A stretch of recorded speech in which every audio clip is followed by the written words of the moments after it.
Hey, welcome back, my fellow Shadow Walkers. Last week we went over a lot of stuff, and I really appreciate all the feedback that we got on our first episode. We also got our first request, that being the Hollow Earth theory. We kind of just really glanced over that in the last episode, so we're going to do our best to dive deeper into that into the future. If you guys have any requests, please feel free to let me know. You can follow me on Facebook and Twitter at Want Some Spook. You can also like our page on Facebook and join the group to carry on further discussions with myself and everybody else. And you can also follow on Instagram at brightlights_scary_shadows. And really quick before we get into things, from my family to yours, we hope that you guys are safe and secure during these times. If you can stay home, do it. If you have to go out, then make sure you're careful. Wear masks and gloves, but more importantly, stop throwing used gloves on the fucking ground. All right? Let's get into it.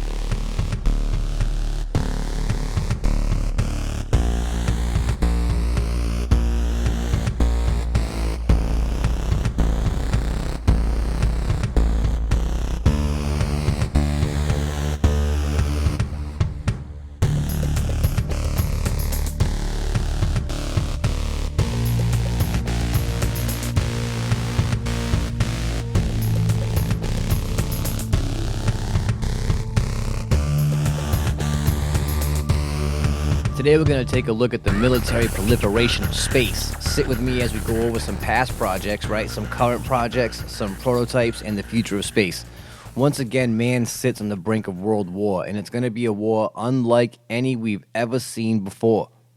Sit back, strap in, and prepare for the countdown, because the world is about to change. 10, 9, 8, 7, 6, 5, 4, 3, 2, 1, 0. For he who controls the sky shall rule all of earth. Since the advent of modern flight, this has been the decree of the world. As we went over in the last episode, the skies filled up pretty quickly. We went from propellers to jets and missiles to rockets, aiming them at each other the whole fucking time, right?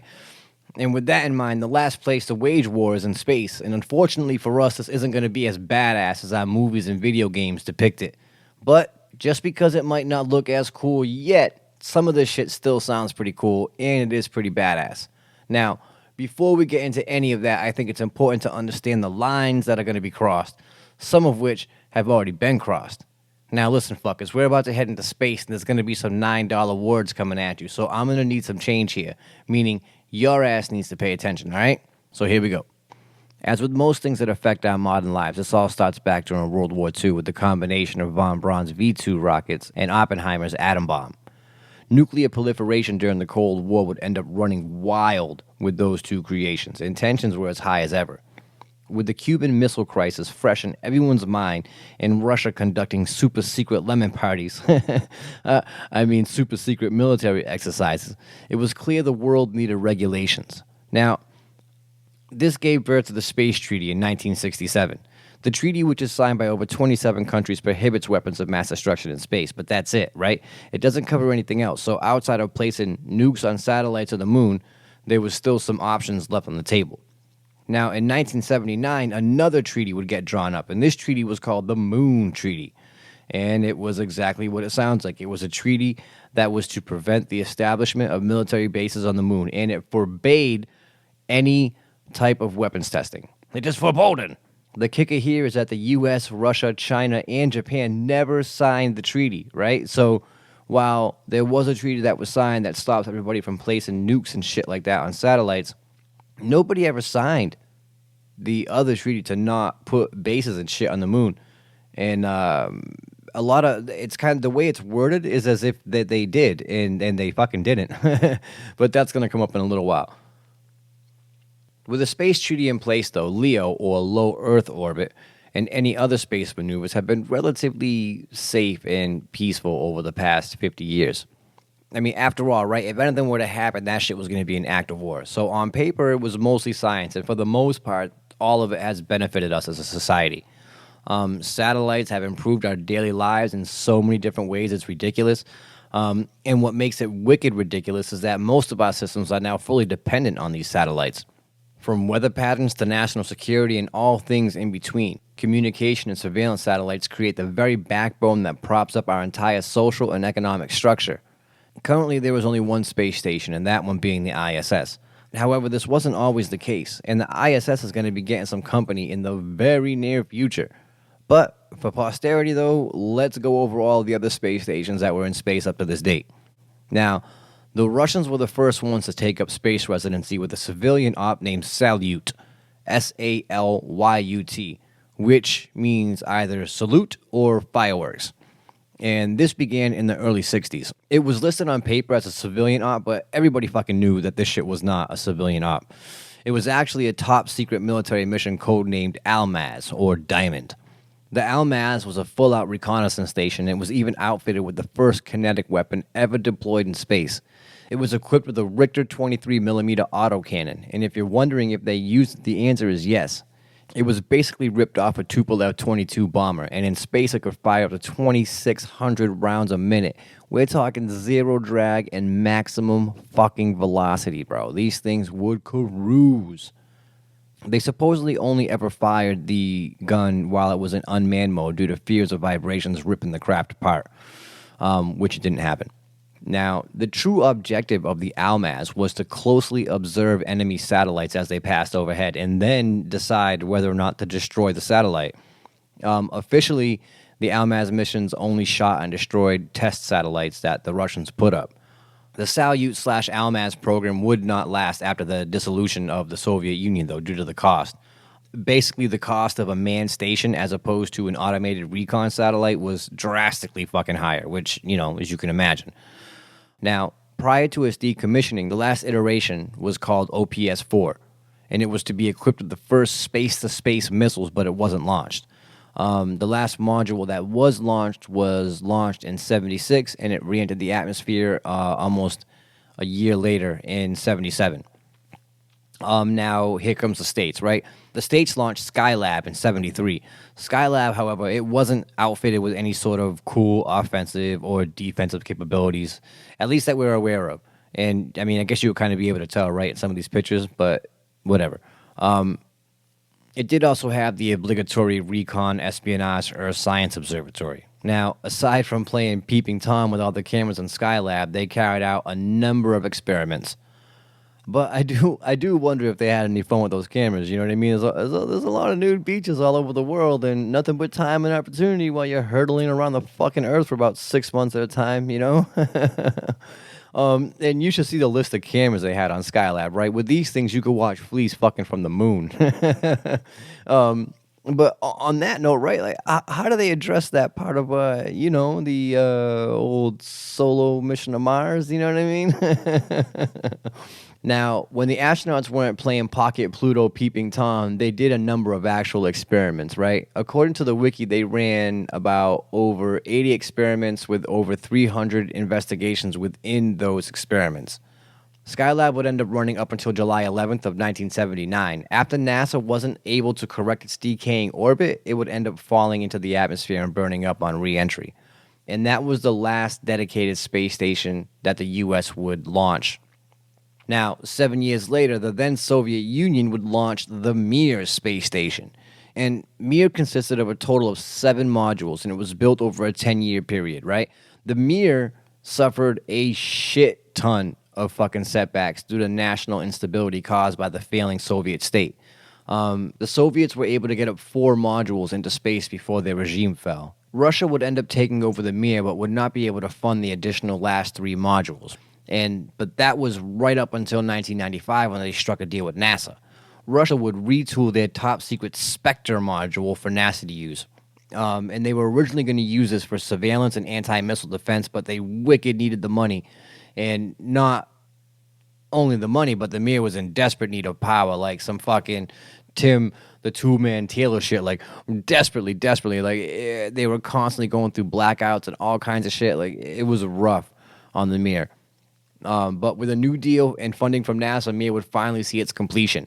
By 1996, the last few modules would be sent up, and the Mir would end up running all the way up until 2001. That's 3 times past its original end-of-life date. Now, while the Mir was a shit show full of fires, mold, trash, and constant fucking failures, it was also beautiful and groundbreaking. This is a great, great feather in Russia's cap, and we owe them an immense deal of gratitude for the research gained here.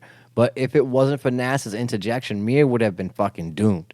But instead, we saw cooperation from these great nations, and it boosted our knowledge of life. And it boosted our knowledge of life outside of Earth's atmosphere at least threefold. Now, that brings us to the ISS, the International Space Station. There were 2 takeaways from the Salyut, Almaz, Skylab, and Mir, right? The first takeaway was that this shit costs a pretty fucking penny. And the second takeaway is that this shit is even harder to do alone. The cost to build and launch rockets over and over again isn't cheap. And then you have maintenance costs and supplies. All that shit adds up really fucking quick, and I'm sure I don't need to tell you that either, right? So with all these things in mind, the Mir was being decommissioned in 1998. And then the world made a choice. So many countries either had built, were in the process of building, or were preparing to build a space station at this time. The United States had Space Station Freedom, Russia had the Mir 2, and the EU had plans for a small project called the Columbus. Now, all in all, the ISS is a consortium of 5 space agencies. NASA for the Yanks, Roskosmos for the Ruskies, JAXA for the Japs, the European Space Agency, and the Canadian Space Agency. I hate that those 2 are just so like, it's all cool. Prior to that, it's like NASA, Roskosmos, JAXA, ESA, CSA. Like, fucking lame, dude. Like, couldn't have added like a different something? Add a letter in there, make that shit cool, But whatever, right? It is what it is. We're fucking splitting hairs here. Now, all these fuckers came together in a glorious show of cooperation. Everybody put in, right? So everybody gets to participate and reap the rewards. And this is the agreement that has kept us space monkeys floating in LEO uninterrupted for the past 60 fucking years. Now, that's crazy, no? People have lived and died within that time frame, only knowing a world that walks in space. This was pure fantasy less than 100 years ago. And nowadays we talk about space so casually when the fact is that if we grab the Wright brothers and show them a fucking missile launch and the subsequent docking to a space station, dude, oh my god, their faces would melt like a scene out of Raiders of the fucking Lost Ark, just like, It would be just absolutely mind-blowing, Absolutely mind-blowing to them. And to us, we watch this, and it's so commonplace now. And that's just a trip, right? Now, currently, the ISS is at risk of seeing the end of its life. While it is slated to reach the end of its mission date by 2030, Russia and the U.S. are not committed to the ISS financially beyond 2024. And the reasons for this are, of course, fucking financial and political. But on top of this, there is a little bit more. And we're going to get into that right now, right? Now, one part is that the ISS is basically split into 2 parts. There's the Russian section that's used for Russian experiments, and then there's the other half that's for the rest of the world. Now, financially, that's some lopsided bullshit, especially when you look at the numbers, right? Now, to date, NASA has spent over $75 billion in the ISS, as well as spending an annual amount of $9 billion every year, which I think is half of their budget, right? Now, the Russians, on the other hand, those sneaky fucking Russians, bro, they're only in for $12 billion, and they get to use half the fucking station. Now, Europe's ESA is clocking in with $5 billion, and JAXA is ditto. Those hosers up in Canada, they're only in for about $2 billion. Well, and about 6 tons of maple syrup, eh? Those greedy bastards are probably busy giving their citizens fair and unbiased relief during a pandemic. Psh, fucking Canadians, eh? What's wrong with us, But I'm gonna let this guy talk now, okay? All right, bye now. Sorry. Now, on top of all those numbers, you got to factor in getting back and forth to the ISS. That comes out to well over $50 billion, and that number gets split differently in between each nation involved, right? Now, with that in mind, I could see how some kind of tensions might start to arise. You know what I mean? Or at the very least, where some countries would feel that they have a say in certain happenings, like who can come fucking hang out in the treehouse. Currently, China and India are not involved in the ISS. India has no fucking plans to get involved either. They have their own designs for their own space station, with their own fucking spaceships. They're not fucking around either. They're like, we're going to build our own space stations with Mahatma Gandhi and hookers. It'll be loaded with diapers. That's horrible. That's so bad. Now, the Red Dragon, on the other hand, they want to work in space badly. And the only problem with China is that China is asshole. Citing past human rights violations, the U.S. actually passed laws prohibiting any cooperation with China in space amongst U.S. corporations and shit and allies. Now, China really, really, really wants to work in space, and especially with Roscosmos, the Russian state space agency. Now, with that being said, China has already begun work on its Tiangong project, right? And they've already launched 2 space laboratories to date since 2017, with the Tiangong 3 going up later this year. Now, ultimately, what China is trying to do is build their very own version of Mir in true Chinese knockoff fashion. China's whole scheme right now is to just copycat every bit of tech everyone has. But that's all for the China episode, all right? I don't want to get too ahead of myself with these guys. China isn't fucking around, and they're going to be taking up space residency very, very soon, within the next 5 years to be exact, with a space station of their very, very own.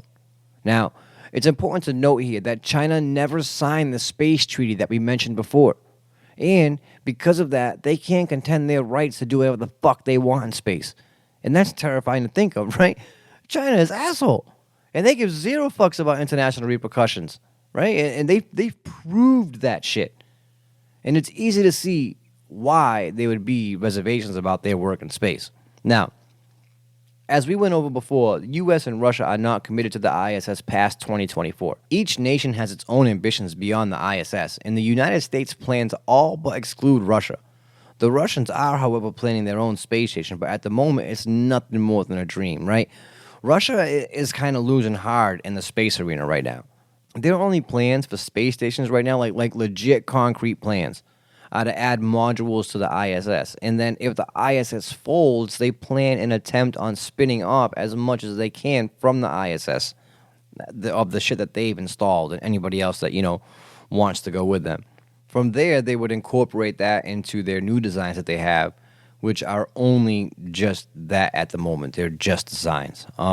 They are, however, looking at making a lunar orbiting base and making a lunar landing by 2030. America, though, now, Americans' cup runneth over. We got plans for fucking days, bro. We're talking about Mars, bitches. M-A-R-S. Red Rocks. No. I fucking love Chappelle, bro. But honestly, right, though, we got a number of actual plans in development. First, we have the Bigelow Commercial Space Station. Pretty straightforward there, as it is what it sounds like. It's a commercial space station. The Bigelow CSS was supposed to be a hotel called the CSS Skywalker, which sounds fucking awesome. But Skywalker's never got off the ground, so to speak. But Bigelow's Space Complex Alpha and Bravo are very, very much real.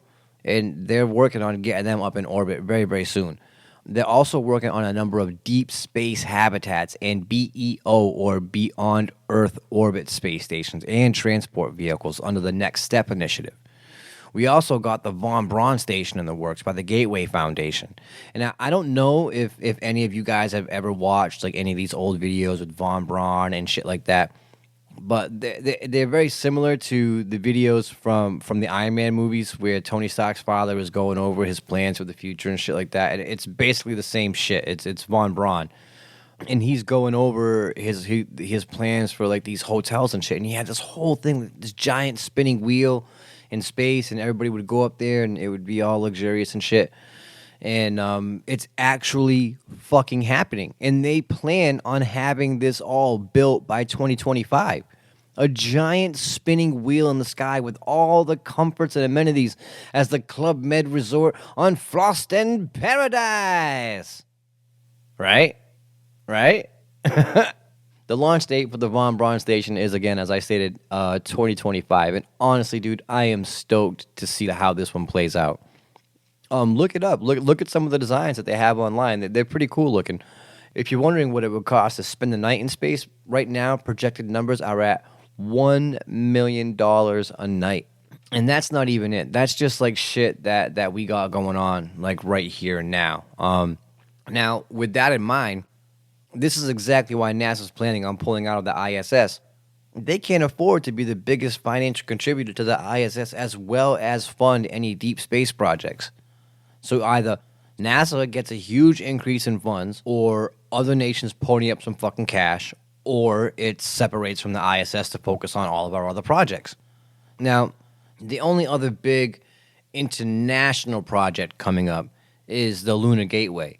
Now, something's going on. Like we're in a whole new race for the moon, right? The moon is a big fucking deal right now, and like it or not, this whole new race is going on, and it's been going on. Everyone's trying to get there again. Only this time there was a lot more competition, and we plan on staying out there, which I think is the most important part, right? The Lunar Gateway is a project involving NASA, Roscosmos, the ESA, and the CSA. And it's meant to serve as a holding area for ships, drones, and robots and personnel, as an intermediary location in between Earth and the moon. And all of this would help service all of the lunar projects that are going on and coming up and all that shit. Now, the U.S. is planning on putting a base on the moon. China is putting a base on the moon. And currently, Russia has plans to build a lunar orbital station that's going to be going around the moon. Are you guys hearing this shit? Moon bases, multiple space stations in LEO, space stations in lunar orbit. Like, what the fuck? This is crazy, right? Plus, with the ongoing development of NASA's X-37B reusable spacecraft, the cost of getting to and from all of these various projects is about to become considerably less expensive. So what the fuck do we need all these other expenditures for? The main reason for international cooperation was that it was cost-effective. Now, with that no longer being the case, it would seem that we no longer need to play nice, right? Fuck Russia, right? Fuck China too, right? China's asshole, right? As far as India, though, they're the only ones that culturally have a history in space. Well, that's not necessarily true, but they have literal spaceship designs in their religion and all kinds of alien-esque figures to us Westerners anyway. Yo, but bro, straight up, if a Vimana, which was a flying palace in Hindu religion, landed in front of you and walked out not even two gods, like we're just talking one Hindu god, right? Dude, just one would have you fucking stuck in vapor lock, pissing your pants. Meanwhile, Kumar would fucking just be looking at you eating raw curry like bro, that is Shiva. Making jokes like, hello, my name is Andrew. Do you need assistance with your existential crisis today, sir? Don't look at my dot when I am fucking talking to you. Honestly, though, I'm not sure what India's goals are for the future, but they seem to have arrived, so to speak, right? And, well, let's take a quick break, and we're going to get into the nitty-gritty about what all that shit I just made you learn even means for the future. All right, guys? Hang tight. We'll be right back. Introducing Papa Pecker's Penis Caps. Proudly policing peckerpud, dick dribbles, and sneaky spritzes for the past 10 years. And now, with new and improved adhesive for easier removal. Papa Pecker's Penis Caps. 2 shakes and no mistakes. All right, now, this is where things get interesting, right? The last time things got this crazy and tensions rose to the point where they're at now, Reagan started popping off at the mouth. In 1983, the president went on national TV and announced the creation of the SDI. The SDI, or Strategic Defense Initiative, aka Star Wars. When Reagan did this, it was a serious hit to the equilibrium set by mutually assured destruction. Now, mutually assured destruction, or MAD, came into place once Russia and America both developed first and second strike capabilities. That means that each country had ICBMs with nukes that could be launched at each other at any time. These would be considered a first strike weapon, right? Now, on top of that, each country had developed mobile as well as subnautical systems that could retaliate to a first strike launch. These are considered second strike options. Now, all of this means that if either of us fucked around and launched a nuke, the other country under attack would be able to launch a counteroffensive, thus leading to both countries' absolute annihilation. And that balance of mutually assured destruction has kept things from spiraling out of control ever since the Nixon administration. Now here's Mr. Horror House on Highway 5, Ronnie Reagan, spouting off at the lips about fucking lasers in space. This announcement shook the world, and at the time it was a joke. To claim America needed more defense was laughable, but regardless of any of that, SDI was signed into place anyway. On paper and in articles all over the internet, Star Wars was a failure and never produced anything at all, when this is in fact a lie. Or at the very least, not entirely true, all right? The reason that SDI seemed to stall out and fail was that a lot of this shit was already going on, just like right now with Trump and Space Force. Reagan nor Trump had a goddamn thing to do with American space operations. Reagan got more funding for sure, and Trump did get it moved into its own department, but the man that really put all of this shit together was none other than fucking good old Ike, Dwight D. Eisenhower. Eisenhower got all this shit started way back in the 50s, and by the 70s, we already had advanced particle beams and laser weapons developed under Project Defender in 58. Now, the crazy part of all of this, too, is that General Gorbachev thought that fucking Reagan was crazy, and that all of this shit was just some wild science fiction, when, and again, it wasn't, Gorbachev's over there like, fucking Reagan over there. He's crazy. He's fucking crazy. Pew, pew, pew, pew, pew. He thinks he has lasers. What is he fucking Mr. Cowboy? Go put your cowboy. Give me my vodka. Yeah. Now, things are very, very similar now, right? Now, Trump just signed Space Force into law, making it the sixth branch of the military. However, just like before, we've kind of already had Space Command for about almost 40 years. Now, more specifically, in 1985, under the SDI was when it truthfully got created. We've had the 50th Space Wing since 1995, and they took over for the second Space Wing that was deactivated at the same time as the 50th took over. So the 50th took the second place, basically. The 50th Space Wing is known as the Masters of Space. Very German. Very German. It also reminds me of an old cartoon, Visionaries, Masters of Mystical Might. Does anybody else remember that cartoon? I think they only ran for about one season and had 10 or 11 episodes. I fucking loved that cartoon, though. And it was kind of very similar to kind of what's going on now, but, well, not really. No, fucking whatever. We'll get to that shit later. We've also had the Joint Space Operations Center, or JSPOC for short, since 2015. Now, we've already been in the game way prior to Mr. Golden Shower ever using his tiny fucking hands to sign the Space Force into existence. Now, there's a lot of political bullshit that we can drag up here. I just wanted to take those two shots real quick. Pow, pow, pow, pow, pow. But, whatever.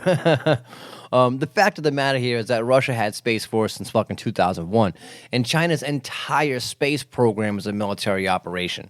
The fact that it took America this long to develop a dedicated branch for this endeavor, I think is totally irresponsible. I mean, I don't mean any of this in a political fashion either. It's just facts, man, all right?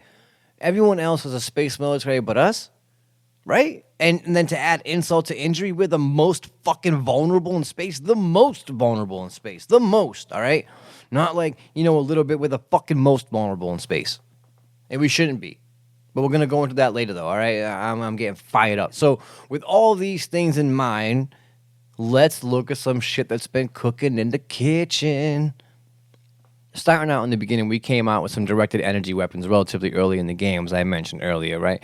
Now, the only real issue was the technology of the time. The ability to sustain power levels within manageable means on such large scales would still need a lot of R&D. Now, as far as we know, there are two systems that were developed during the Cold War that were fucking deadly. Now, one of them actually fits within the Space Treaty guidelines, and spoiler alert, it's not the fucking Russians.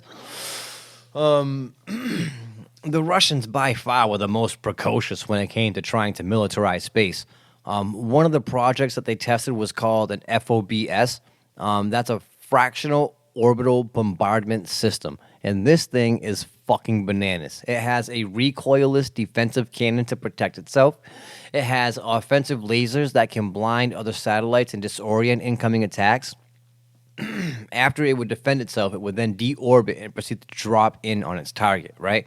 Now, the issue during its creation is one that I'm sure that they fixed by now, right? And that issue is that it had to be outfitted with a bunch of other shit, all these other defensive mechanisms. Now, all these other mechanisms, and then all the extra shielding that's needed for it to create its or for it to re-enter orbit, meant that the nuclear warhead that these could carry was very small, and it was not as impactful as would have been really necessary to cause great mass destruction. But like I said, this was way the fuck back, and I'm assuming that good old Russia and Putin and shit have figured out a way to make this a little more effective. Now, not to mention that once it ditched all of its defensive modules to begin its attack trajectory, we would still have 30 minutes to react to it from Earth. Officially, FOB system productions were halted during SALT II, which was a deal between us and the Russians. Now, one of the other things that the Russians tested were satellite mines, and those operated just like depth charges, right? Once it would cross the path of an enemy satellite, it would detonate and it would release a bunch of fucking shrapnel, rendering its target incapacitated and useless. They also experimented with killer satellites, and these were basically satellites that would maneuver into a collision course with the target and then fucking boomba, right? Now, either that or they could maneuver in close or just disable the satellite. This idea would seem to have been scrapped up until 2013, when Russia seems to have reinvigorated the whole project and launched it into space. More to that to come in a little while, though, because now we get to talk about the American system. For whoever holds this hammer, if he be worthy, shall possess the power of Thor. Operation Thor was drawn up in the 60s, and it is magnificent. Magnificent! It is from up on high, the United Statehood could cast gargantuan tungsten hammers down through the clouds. And this mighty blow from Mjolnir shall deliver the most violent end to any of Odin's would-be enemies. These 10-foot-long tungsten rods from God would descend from the heavens, reaching terminal velocity, and the strike would have the equivalent force of a nuclear bomb. This option is 100% kinetic and is 100% devastating. It requires no firing mechanism, no propellant, and no nuclear warheads. All the fun, none of the mess. Now, with the Thor satellite, you can level an entire fucking area and move right in and occupy it with no fear of radiation. That, my friends, is fucking fierce, right? The U.S. government says that this project was scrapped due to the cost of launching tungsten into space, and tungsten, being the densest metal known to man, is extremely heavy, and in such large quantities, it would be insane. Basically meaning it costs a fuck ton to get that much into space, at least back then. But, hey, man, a little bit at a time, fucking boom, piece here, piece there, whatever. Not saying it's impossible to sneak that shit up there, right? Now, there are a bunch of Earth-based systems that we've developed to deal with space-based issues. We have badass railguns, absolutely devastating particle beams, and hundreds of ways of getting missiles up there to fuck up a satellite. But that's not the best idea, right? In 2007, China used every bit of its epicantic flow to make that fucking scary, Asian face, and they proceeded to shoot down one of their own satellites. Now, this move pissed off a lot of fucking people.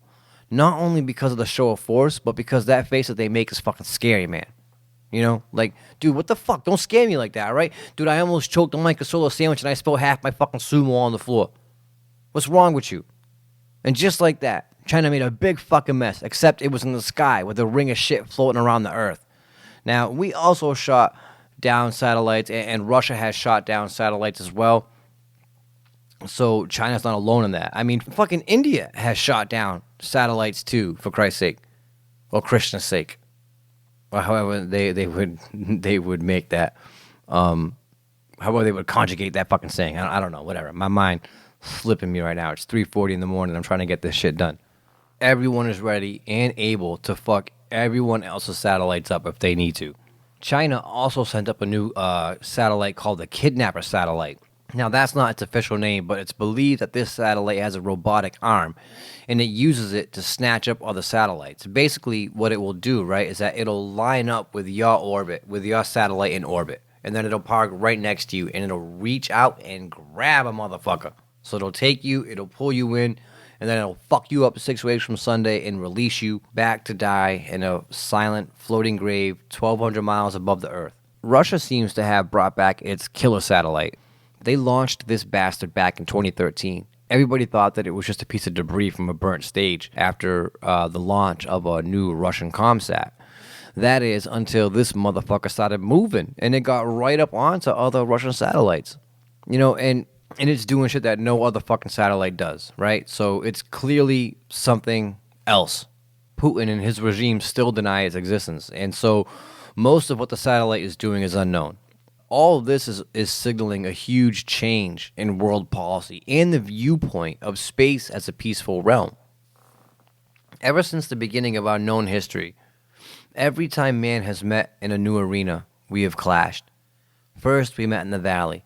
Next, we lined up our triremes side by side on the high seas. Then we fought above the land and under the ocean. We fought right up until the point of a stalemate, where if either of us fought one more time, we would both die. Now, it's been almost 100 years since the end of World War II. There have been numerous other wars since then. There's been hot wars, cold wars, proxy wars. Nations have risen and fell. Economies have crashed and risen. Things today are drastically different than they were, even when the outer space treaties were signed. Nowadays, everybody is literally out for America. Even Europe is trying to get set up to compete with America. Russia and China are militarizing space, and the list of countries with offensive Earth-to-space capabilities is ever growing. Like it or not, man, we are very, very much teetering on the edge of another war. And things have gotten so fucked that the French are even changing their Air Force over to the Air and Space Force. They, too, are developing a space command. All these countries from the last wars are now getting back on equal footing, and they're all in space. Now, across the world, you're going to hear a bunch of calls against America for its new Space Force, and a lot of people are going to criticize the Trump regime for this. But as we're about to get into, you're going to see how absolutely unprepared we are for this inevitable clash in space. From the ground up, there are high-powered microwave dishes, and there's also super high-powered lasers, there's frequency jammers, there's spoofers. Freak jammers and spoofers are used all the time, and it's only a very, very, very tiny part of the cyber military component, right? For instance, Iran spoofed our satellite signal and stole one of our drones a few years back. North Korea used jamming on South Korea back in 2010 and fucked up the South's whole system. And that's just what you're getting into on the ground level. Up in space, though, satellites are fucking changing rapidly, and there are all kinds of fun little flying death machines that live in space now, right? Kamikaze satellites that do exactly what you think that they do. They line up and crash into a target, which in all fairness is any satellite with maneuvering capabilities. And that in and of itself causes so many fucking problems because any satellite that any country puts up into space can be viewed as an offensive weapon. Now, next we have chem sprayer satellites, and these will get up close to a recon satellite and spray a chemical on or around the satellite that in turn will disable the target and render its cameras useless. There are also kinetic kill satellites that will use a kinetic projectile to puncture and destroy the computing system of a satellite. And I bet that that's a lot of shit that you didn't even know was going on or existed, right? Some of that shit I had no fucking idea about. Like, I didn't know, there was, an army of different kinds of satellites that are, engaging in shadow wars. But there are, and that's tip of the fucking iceberg, bro.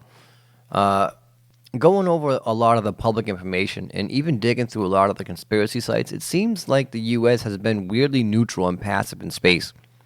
Yeah, they monitor shit, but really, up until the creation of Space Force, we only had Space Command. And Space Command only had 38,000 employees and a $9 billion budget that was spread out over 134 locations and divisions, I believe. And all they do is watch, right? They just watch and they pick up the phone and tattle on another country every time they see a blip on the screen. They're space snitches. We have zero offensive or defensive capabilities in space itself. It would seem, for all intents and purposes, that we just simply viewed ourselves as either too big to fail or that just nobody was going to fuck with us. We rested on the fact that if you attack us, we're going to do something big and scary to you. And that kind of attitude is the one that you get after almost 100 years of claimed superiority. That deal with the devil was signed in blood, and it kind of seems like that contract is up. Now let's look at what would happen if all of our sats actually went down, right? As we went over earlier, just about every part of our society is based on GPS signals. Now, it's important that you understand that GPS is based on timing, precise timing. Now, once that timing is fucked up, nothing can communicate properly. So, in a situation where we would lose a chunk of our satellites, right? Our TVs would go dark. Internet and cell service would shit the bed. Financial systems would shit the bed because every bit of that is based on the super precise timing of those records being transmitted. So everything financial that runs off of GPS is fucking dead. Next up is just about every streetlight in every major city runs off of GPS timing. Now, once those lose the signal, every light defaults to red. All trains immediately begin to stop running. All ships in the ocean, all planes in the sky, they would all lose contact with the land. Power stations and water treatment facilities would stop functioning. Military warships would lose all communications. Drones and all of our smart tech would be fucking stupid. And our ability to respond to any threats would be almost totally removed. And the country would immediately flash directly into fucking DEFCON 1, the maximum level of national alert for attack. This is something that is 100 fucking percent feasible as things currently stand. America is woefully unprepared for this. I mean, we are so tragically unprepared for this scenario that it hurts. It hurts to sit and read this shit and look at how just so unprepared we are. And then the fact that now, after all these years, are just now starting to develop a space force and be like, you know what, whoa, hold on, like, we need to fucking get up here and do some shit too. Then everybody's like, oh, well, America's doing these things and it's making us feel very uncomfortable. Man, fuck you, China. Your whole military space program, wait, I'm sorry, hold on.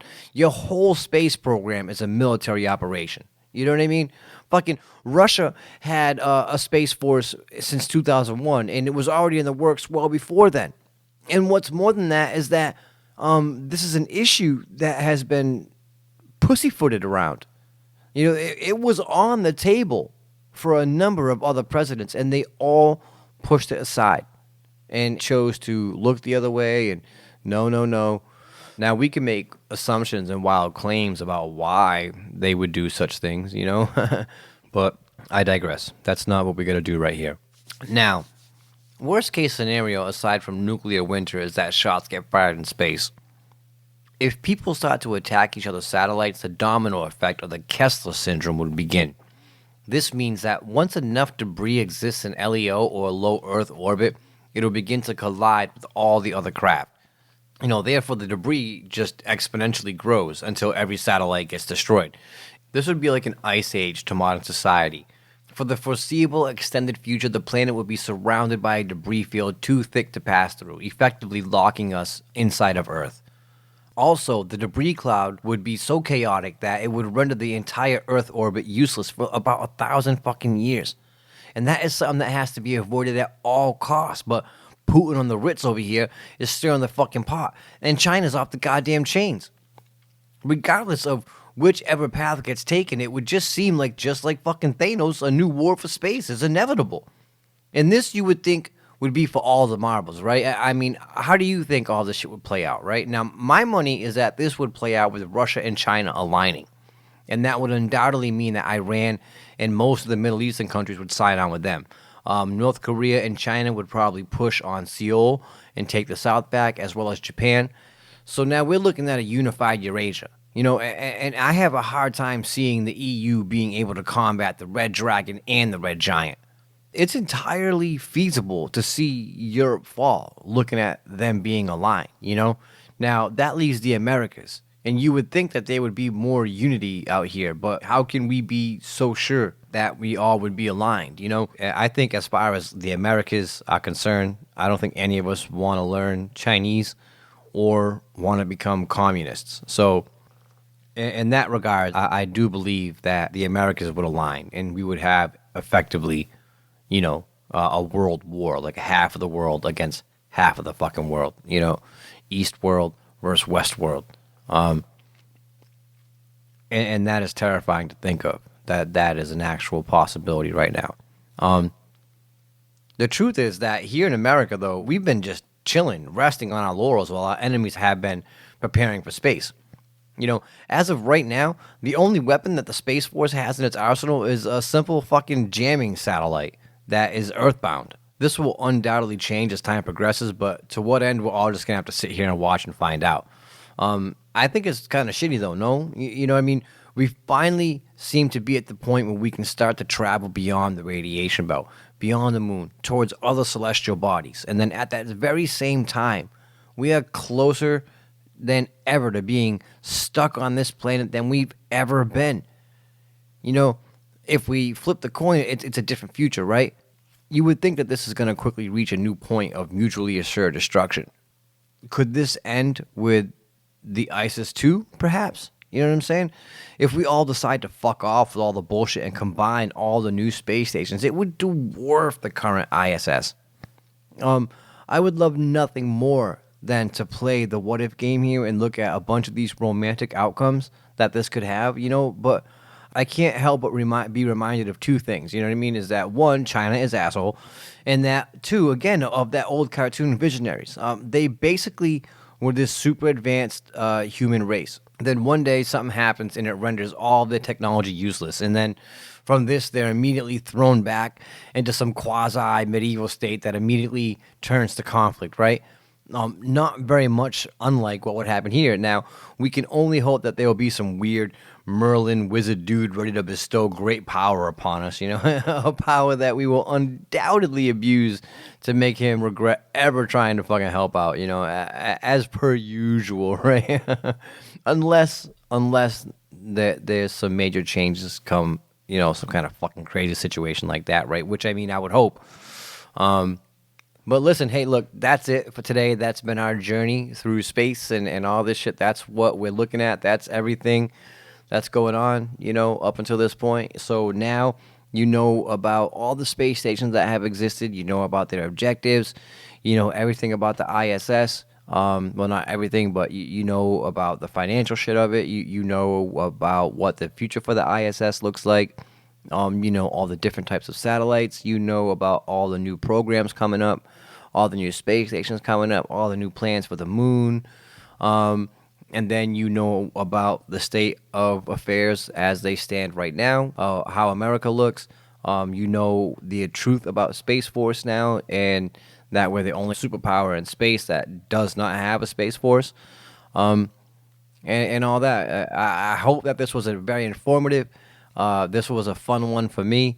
It was a little stressful. I wanted to come with some fucking wild and fantastical shit for you guys, but without being full of shit and just coming with all kind of whacked out conspiracy things, you kind of just gotta stick to the notes here. But you gotta admit, things are looking pretty fucking crazy, bro. Hotels and shit out in the middle of space, dude. Fucking lunar space stations, lunar bases, all this shit. Maybe we will get to see fucking Skywalkers, right? All that shit would be great. Looking at all these new space stations and stuff, it's going to be really interesting to see what our future looks like. Because in the next 5 to 10 years, dude, by 2030, fucking, it's going to be mind-blowing to think of the shit and how it looks now compared to how it looked when we were children is going to be fucking insane. And myself, I sit like with wide-eyed optimism like a child because I love space and I love the whole idea of exploring it. And I hate to see it so violent, but I want to see all the cool fucking weapons, you know what I mean? But yeah, all right, look, that's it for today's episode. Tune in next week where we're going to go over I ran so far away. It's we'll never get away. From Persia to the land of the Aryans. My good friend and I had recorded this episode for another podcast that we were going to do. It happened right during the conflict at the beginning of the year. This one was crazy, guys. I think we came off too pro-Iran when we recorded it. And I think some of the searches that we were doing were flagging us because a whole bunch of weird fucking shit started to happen directly after we recorded the episode. And because of that, we chose to not do anything with the episode because we were kind of pissed off at America at the time. We were kind of pissed off with what we did and how we were kind of handling it and worried about Trump bringing us into World War III. And I think it kind of sounded pro-Iranian. And when I tell you a bunch of weird shit started to happen directly after, I mean it, man. And so we chose to scrap the episode and just get away from the whole idea. But after a conversation with a good friend of mine, I decided to bring the episode back. I'm going to take the information and we're going to retool it and we're going to bring you this whole thing for you guys to eat up and consume with your mouth brains next week. But I hope to see you then. I hope you enjoyed your time today. And thank you very much for tuning in again for another episode of Bright Lights and Scary Shadows.